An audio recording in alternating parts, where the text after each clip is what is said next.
All right. Happy April Fool's Day. I wanted to give you something special for this amazingly entertaining holiday. Yeah, we'll call it a holiday. I also wanted to put zero effort into the writing aspect of this. We'll see how much effort I put into the video. I feel like I can maybe stitch together in a perfectly seamless manner visuals that will go along with this. But I asked ChatGPT. Well, I'll let you just read along. Can you write a retro video game review of a fictitious title? I'd prefer the following format. Basics, overview, my youthful experience, the look, the sound, gameplay, mechanics, other, who would like this, relevance today, overall. You guys know the format that I've kind of adopted for my retro game reviews. And ChatGPT enthusiastically says, sure! Here's a retro video game review of a fictitious title. Retro Review, Star Knight X, 1992, Hypernova Games. The basics. Platform, SuperVision 16. Genre, action platformer. Players, single player. Developer, Hypernova Games. Publisher, Astrobyte Entertainment. Overview. Star Knight X was one of those hidden gems that never quite got the recognition it deserved. Released in 1992 for the SuperVision 16. SuperVision. Big Brother is watching. Released in 1992 for the SuperVision 16, it combined action platforming with light RPG mechanics and a futuristic cyber fantasy setting. You played as Raiden. Somehow I feel using this name will just remind gamers, especially in 1992, of another playable character that bears that name.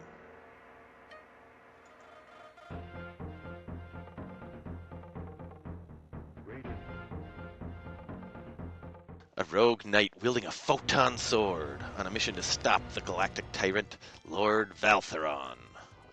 Valtheron? That sounds good. The game was praised for its tight controls, branching level paths, and stunning sprite work, though it suffered from a publishing. I'm good at reading. Though it suffered from a punishing difficulty curve that kept some players from seeing the later stages. My youthful experience. I first played Star Knight X after renting it from my local video hut, and let me tell you, I was hooked. The swordplay felt ahead of its time, and I was convinced this was the coolest game nobody else was playing. I never actually finished it as a kid. Blame that brutal third stage boss. But it left an impression that stayed with me for years. I'm going to interject right here. I didn't have a video hut. I did have a local video store. It was just within walking distance. I had to cross one busy street, so I had to earn the trust of my parents to walk there on my own. But I would rent video games from that place, and actually around the time that this supposedly takes place, 1992, I was in a phase where I was just really interested in WWF wrestling, so I would rent all the pay-per-views from that video store. Enough of an interjection. That's actually... While the game doesn't exist, I feel like it's not an unrealistic unrealistic fiction story so far. The look. For a 16-bit game, Star Knight X looked absolutely stunning. The sprite animations were smooth and the backgrounds had a rich cyber fantasy aesthetic, blending neon-lit space stations with ancient crumbling ruins. The game used a unique parallax scrolling effect that gave depth to its interstellar backgrounds. Raiden's character sprite was especially detailed, with a flowing red cape and glowing sword that left light trails as you swung it. Pure 90s cool. Oh, it's like ChatGPT tapped into yeah. I remember 90s cool. This was early 90s. Late 90s cool was more like everything was extreme. Or just watch advertisements from like 1997 through 99, and like everything that was advertised, the television commercials, it had to be extreme. I miss those days. Anyway, the sound. Star Knight X had a killer soundtrack. The opening theme alone felt like something ripped straight from a Saturday morning anime, filled with wailing synths and dramatic drum loops. Each level had its own theme, with fast-paced battle tracks for boss fights and eerie ambient music for deep space exploration segments. The sound effects were sharp and satisfying. Raiden's sword slashed with a crisp shk, and enemy explosions had a booming whoosh that made every victory feel rewarding.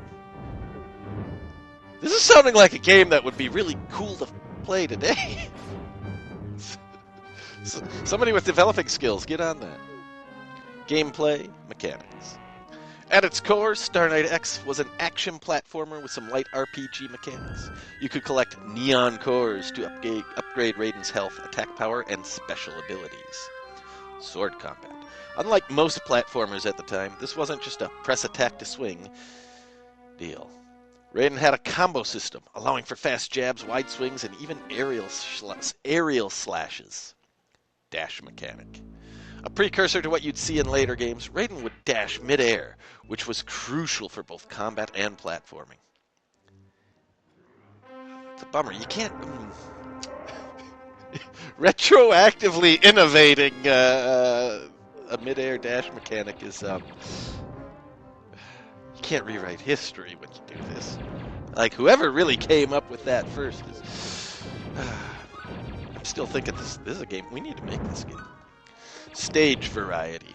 Some levels had you hacking through enemy swarms, while others focused on platforming challenges, including a high-speed speeder bike section that was both thrilling and frustrating. The game's main flaw? The difficulty. The enemy AI was ruthless, and later stages threw unfair platforming sections at you with instant death pitfalls. Star Knight X did not believe in mercy. Other. One of the most unique aspects of Star Knight X was its branching level system. Depending on how you completed certain objectives, you could take different paths through the game, leading to alternate endings. This added replayability, but also meant some players never even saw the true ending, unless they looked up a guide. Yeah, I mean, 1992 games were made with the sales of players' guides in mind. Well, good games that were intended to be popular were made with the idea of like selling guides and like magazines with tips and stuff like that. Like that was part of the marketing. We can sell them the game. They can get stuck because we designed it so they would get stuck, and then they can buy the guide. I mean, I'm not facetious. I had some players' guides, and I loved them. They were worth every penny. Who would like this? If you loved games like Strider, Mega Man X, or Castlevania, Star Knight X would be right up your alley. Fans of difficult but rewarding platformers would also find plenty to love, or curse at. Okay. I was a huge fan of Mega Man X.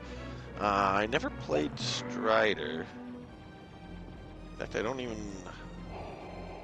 think my mental image of what I'm thinking of when I read that name is accurate. Castlevania was okay. I had a Tiger handheld, Castlevania 2 Simon's Quest. I liked that. That was easy. I remember waiting to board our plane at some vacation we took when I was a kid. I was playing it in the terminal, waiting to board the plane. I beat Dracula for the first time at the airport. But that was a Tiger handle. It was 4 levels. It was fun. I mean, Tiger games have not aged well at all, but they were. Man, when they were popular, they were cool. And now, everybody, with just cause, everybody just kind of laughs. You're not familiar with those LCD games. bizarre, booming popularity in the early 90s. Relevance today. Well, Star Knight X never got a sequel. It remains a cult classic. It's the kind of game you'd expect to see in a Forgotten Gems of the 16-bit era YouTube video. I did not tell ChatGPT that this was going to be a video. I just said it was going to be a review, right? What was my original question? Can you write a review? Yeah, I did not say...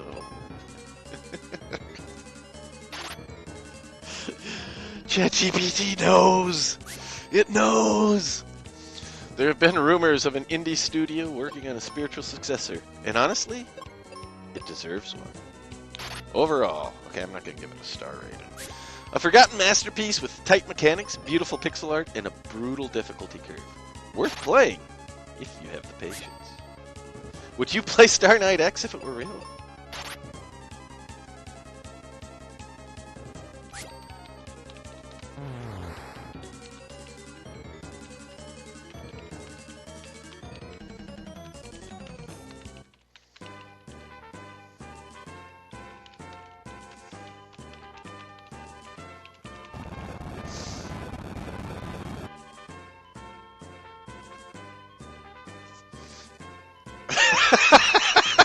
Oh no! I got into casual conversation with ChatGPT. This is not going any further. I can't make friends with you. I need real life friends. Click subscribe. Thumbs up. Share. That would be awesome.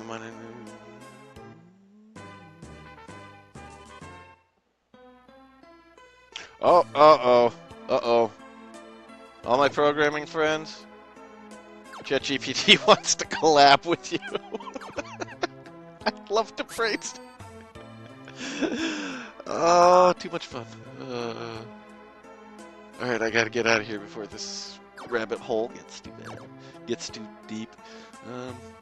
Now the fun part of constructing video footage from all the other games I have to make this something coherent. It's gonna be hard because I can only really have one console plugged into